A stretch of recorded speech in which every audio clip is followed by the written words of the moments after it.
within Living Plus, we work with people who we would describe as having more complex lifestyles or more complex needs, but there's a very, very wide range of customers. And here at this scheme, we're going to be working particularly with people who are living with pretty complex learning disabilities and challenging behaviour as a result of their autism. In Halifax, we're investing about £3.5 million in this development, so it's not insignificant for the community, and we're really proud to be doing that. But that £3.5 million is part of a considerable sum of over £50 million that we have to invest in this and similar types of supported housing over the next 3 years. The brief was to look and provide two types of accommodation. We've got the complex care and the supported housing. These are two different sorts of accommodation, and we wanted to treat them in a similar, discrete manner. The buildings themselves relate to the needs of the people who are going to be living there. For example, the complex care scheme it's self-contained.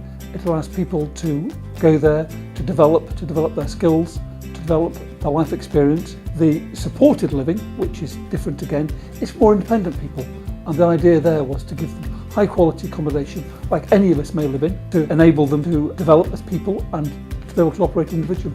In terms of meeting the requirements of the people who live there, we've worked on the principle that we were trying to build places where we would like to live. We started work here late 2017, and as you can see behind me, there's been really good progress made on both the properties, despite the weather.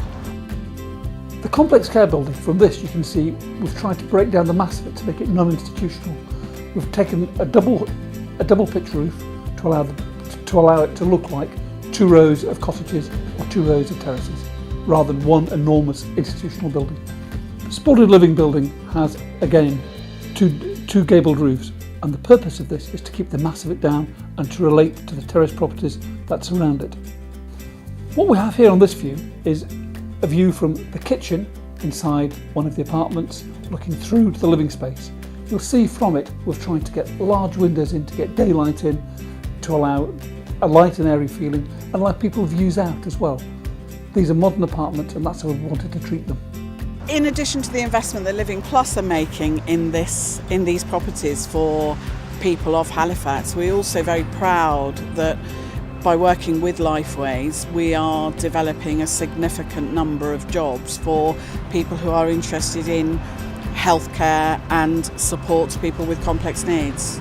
Being involved in a project like this makes me very proud personally, but I also know it's really important to my colleagues, to Living Plus and to the wider Places for People group that we are developing properties that meet the needs of a very wide range of people.